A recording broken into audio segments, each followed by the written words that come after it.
हजूर हरु अरामई हनुमंच नेपाल आमा को जानते हो ये अनिरुद्ध आपके बीच में क्यों आया है?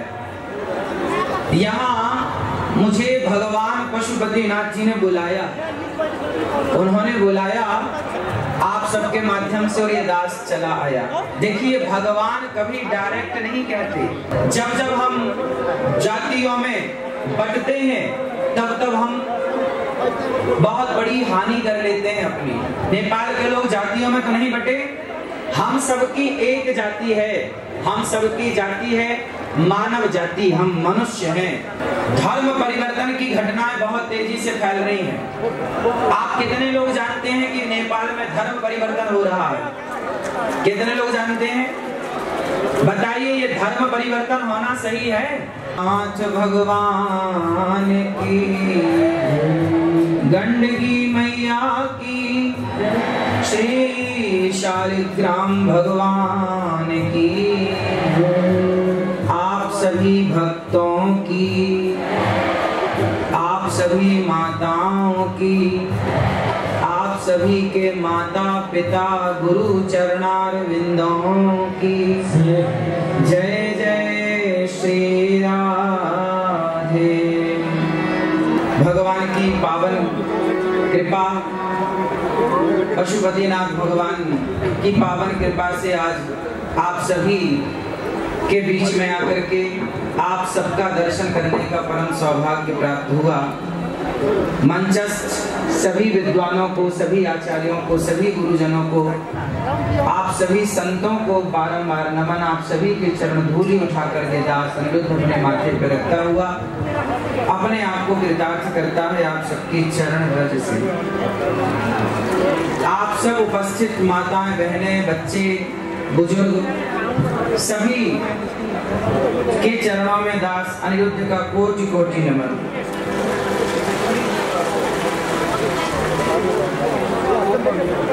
हजूर हरु अरामई हनुमंच। आप सब ठीक हैं? आप सबके घर परिवार में सब आनंद है? चलो भगवान पशुपतिनाथ की कृपा से आप सबके घर में यूं ही आनंद बरसता रहे। आपके घर में, आपके घर आंगन में बच्चों की किलकारियां गूंजती रहें। सदा आप सुखी और स्वस्थ रहें।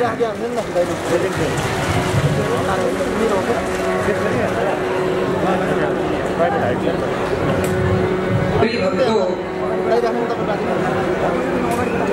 भगवान की बड़ी कृपा है आज हम सब यहाँ मिले। बहुत पहले नेपाल आने का सौभाग्य मिला पर आ नहीं पाया कोरोना लॉकडाउन के कारण। आज आप सबका दर्शन करने का लाभ प्राप्त हुआ। ये नेपाल इतनी पवित्र धरा है। यहाँ जब हम आए और यहाँ आप सबका दर्शन किया, यहाँ का पारंपरिक जो संगीत हमने सुना, और ये देखिए हमारे गले में जो सुंदर सी माला है, हार है, कितना सुंदर है। आप नेपाल वासी ही पूरी दुनिया में ऐसे हैं कि आप प्रकृति से इतने जुड़े हुए हैं, कनेक्ट हैं। आप प्रकृति के जितने करीब हैं शायद कोई हो। प्रकृति को आप अपने गले की माला बनाकर धारण करते हैं, प्रकृति को इतना प्यार करते हैं। इसलिए जब मैं आया तो मुझे लगा कि नेपाल प्रकृति से कितना जुड़ा हुआ है। आप सब शुद्ध वायु लेते हैं, शुद्ध ऑक्सीजन लेते हैं, शुद्ध वातावरण में रहते हैं। इसलिए आप सभी एक बार बोलिए, नेपाल आमा को, नेपाल आमा को, भारत माता की, भारत माता की। आप सभी नेपाल वासियों को, क्षेत्र वासियों को बहुत बहुत धन्यवाद कि आपने ये दास को यहाँ आने का अवसर दिया।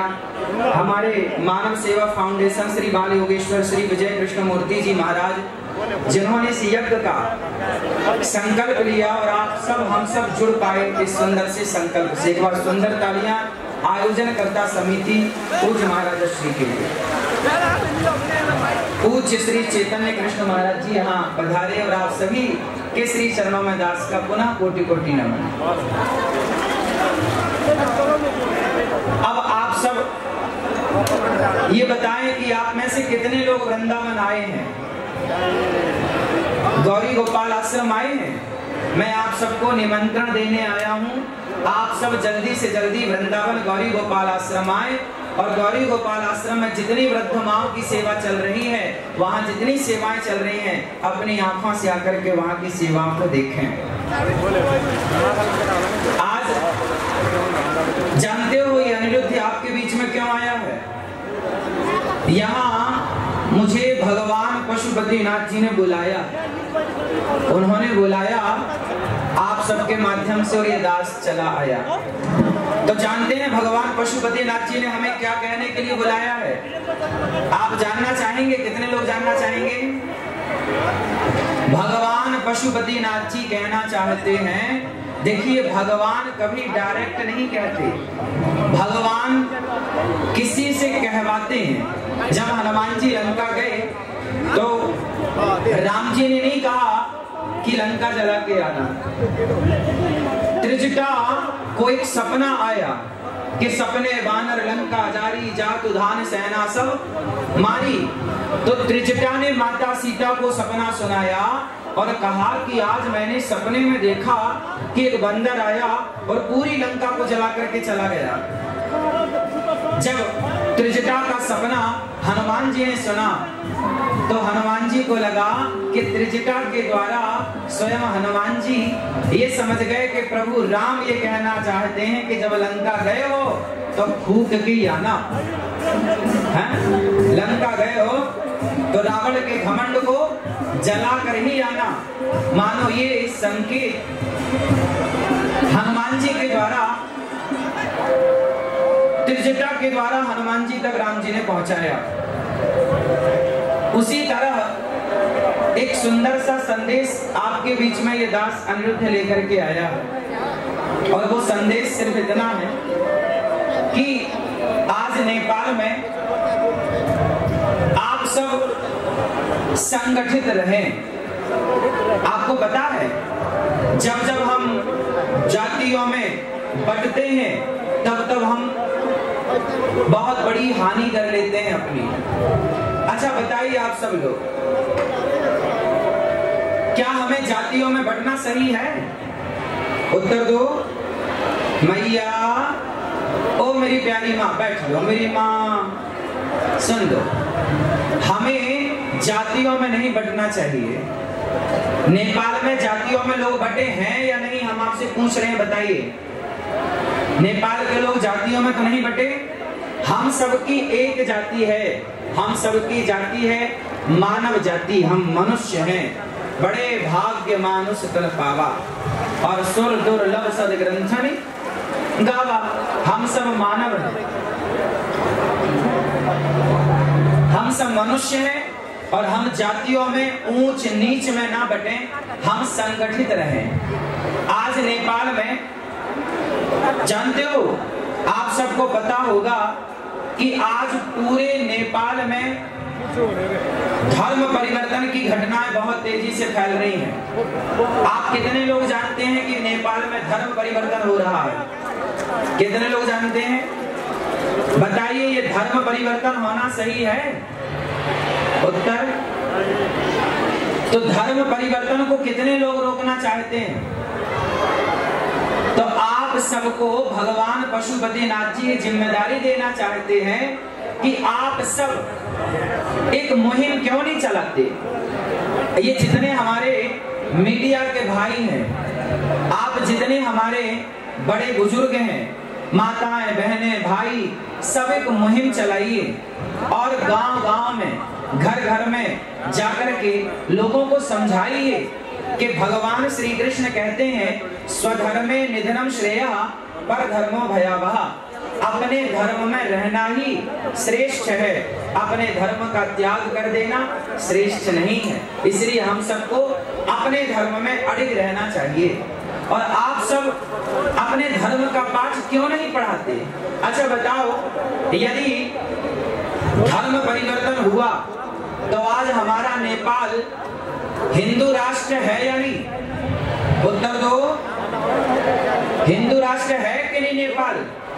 हाँ या ना?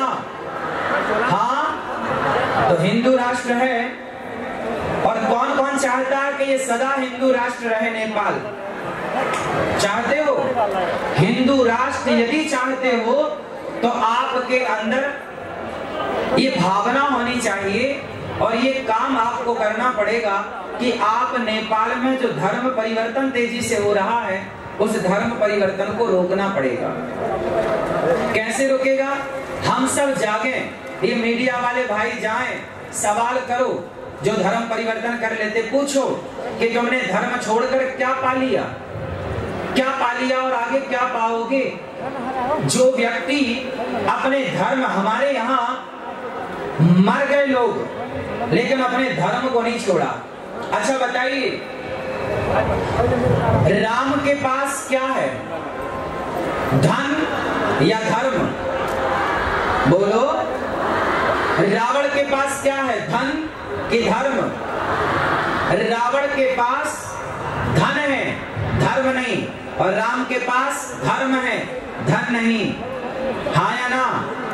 लंकापति रावण सोने की लंका में रहता है, बड़ा धनवान है, पर उसके अंदर धर्म नहीं है। अरे धर्म होता तो पराई स्त्री का अपहरण क्यों करता?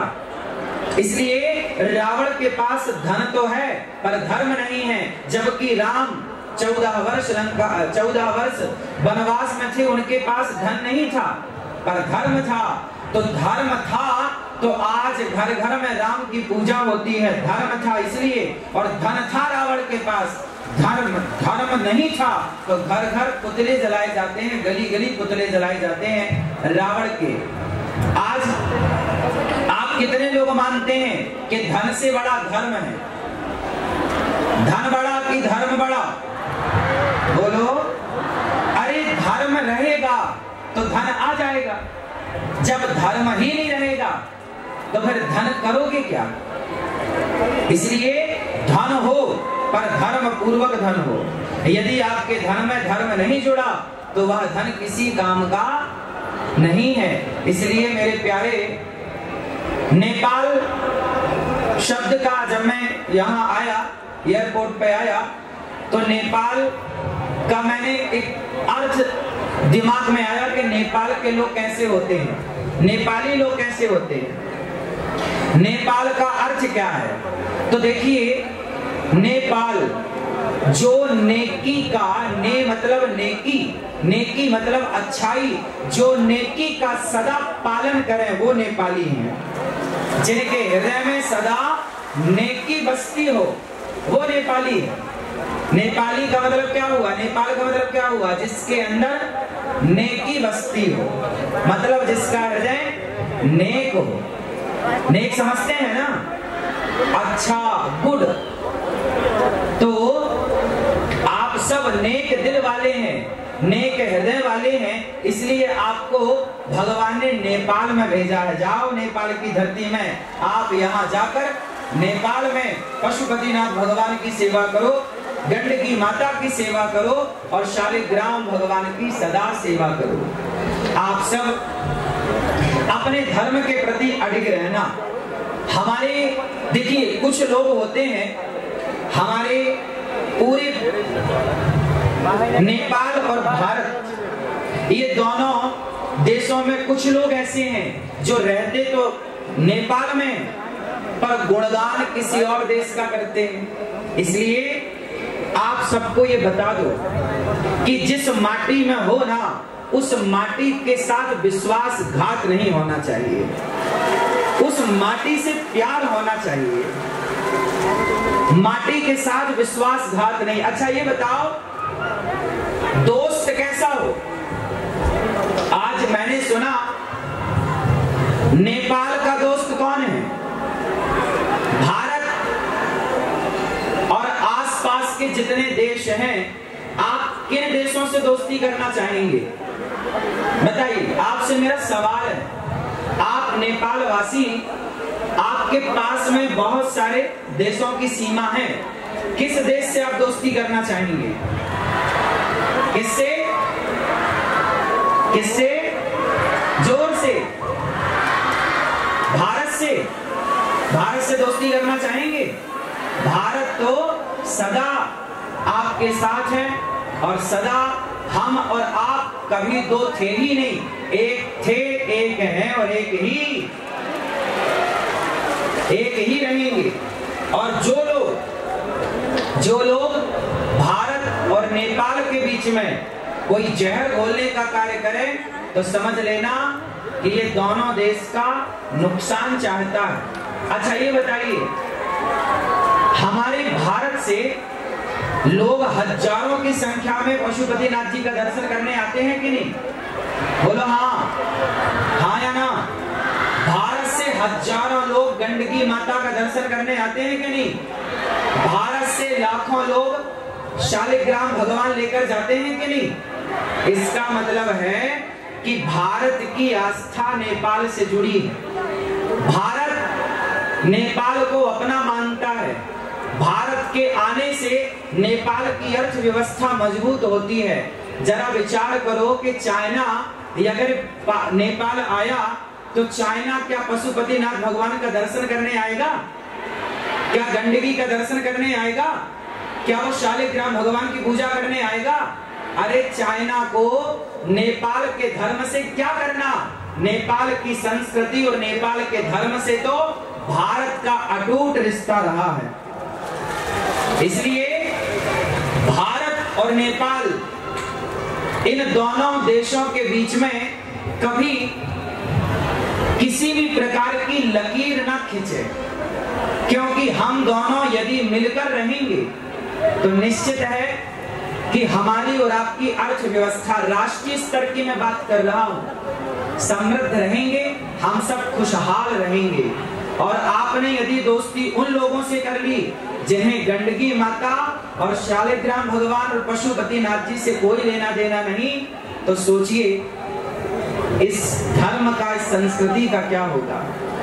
इसलिए मेरी आप सबसे प्रार्थना है, आप सब भारत आइए और गौरी गोपाल आश्रम में चल रही सेवाओं का दर्शन करिए। और सावन का ये पावन पर्व है। आप कितने लोगों ने सावन में व्रत रखा है? रखा है। भगवान शिव को जल चढ़ा रहे हैं कि नहीं? कौन सा जल? कौन सा जल?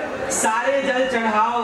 पर भगवान शिव को पता है कौन सा जल पसंद है? भगवान शिव को नेत्रों का जल पसंद है। इतना प्रेम उमड़ना चाहिए आपके भीतर शिव के प्रति कि आंखों से अश्रुधार बह पड़े और शिव जी के ऊपर जाकर चढ़ जाए। ऐसी नेत्रों की धारा।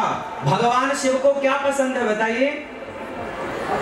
प्रेम। राम ही केवल प्रेम प्यारा और जान ले ये जो जाननी हारा। राम को क्या पसंद है? बोलो। नेपाल वासियों को क्या पसंद है? क्या पसंद है? नफरत पसंद है या प्रेम? क्या पसंद है? प्रेम। आप सब नेपाल वासियों को प्रेम पसंद है। और हमारे प्रभु राम भी कहते हैं कि राम ही केवल प्रेम प्यारा, इसलिए प्रेम से मिलजुल करके रहिएगा। अच्छा बताओ, नेपाल वासी आप कितने भाई हैं? जोर से, कितने भाई हैं आप लोग? हम सनातनी। आप में से कितने लोग सनातनी हैं? सत्य सनातन धर्म को जानने और मानने वाले कितने हैं? हाथ उठाओ सब। तो सुनो, हम सभी सनातनी, चाहे भारत में हो या नेपाल में हो या भूटान में हो या जापान में हो या अमेरिका या लंदन, कहीं भी सनातनी हो। सनातनी 4 भाई हैं। कितने भाई? कौन कौन से? ब्राह्मण, क्षत्रिय, वैश्य और शूद्र। हम चारों एक पिता की संतान हैं और हम चारों सदा से भाई रहे हैं। कुछ लोगों ने ये जातिवाद का जहर घोलकर हम लोगों को आपस में लड़ाने का कुछ लोगों ने षड्यंत्र किया। आपसे मेरी हाथ जोड़ के प्रार्थना है कि आप कभी षड्यंत्र में मत उलझिएगा। भारत में जब अंग्रेज आए तो उन्होंने नारा दिया, फूट डालो शासन करो, और उस फूट डालो शासन करो के तहत भारत को खूब लड़ाया जातियों के नाम पर, और हम आपस में लड़ते रहे और कई 100 वर्षों तक गुलाम रहा भारत। इसलिए मेरी प्रार्थना है कि हम जब जब लड़े हैं तब तब बटे। इसलिए आप लड़ना चाहते हैं या संगठित होकर रहना चाहते हैं? कितने लोग संगठित होकर रहना चाहते हैं? तो फिर आप कभी मत लड़िएगा कि मैं ब्राह्मण, मैं क्षत्रिय, मैं वैश्य, मैं शूद्र। हम चारों भाई हैं और एक दूसरे के काम आना है, एक दूसरे के सुख दुख में खड़े होना है, एक दूसरे का सहयोग करना है। यदि हम बट जाएंगे ना तो मिट जाएंगे। इसलिए अपने आप को बटने मत दीजिएगा। जो बट गया वो मिट गया। रामचरितमानस में लिखा है कि जहां सुमति तहां संपत्ति नाना, जहां कुमति तहां विपत्ति निदाना। जहां एकता है, जहां संगठन है, वहां संसार की समृद्धि है, सुख है, शांति है। और जहां आपस में लड़ाई झगड़ा है वहां सिवाय दुख के कुछ नहीं। इसलिए संगठित रहे, हम सब संगठित रहें। आप सब भगवत चिंतन करें, भगवान से प्रेम करें और अपने धर्म को समझें। धर्म का कभी परित्याग नहीं करना चाहिए। अच्छा बताओ, नेपाल के लोग शराब पीते हैं कि नहीं? हाँ या ना? शराब पीते हो? हाँ या ना? ना? हाँ, शराब नहीं पीना। शराब पियोगे तो सब कुछ बर्बाद हो जाएगा। इसलिए खान पान शुद्ध, इसलिए खान पान को पवित्र करिए। आप लोग मांसाहार तो नहीं करते ना?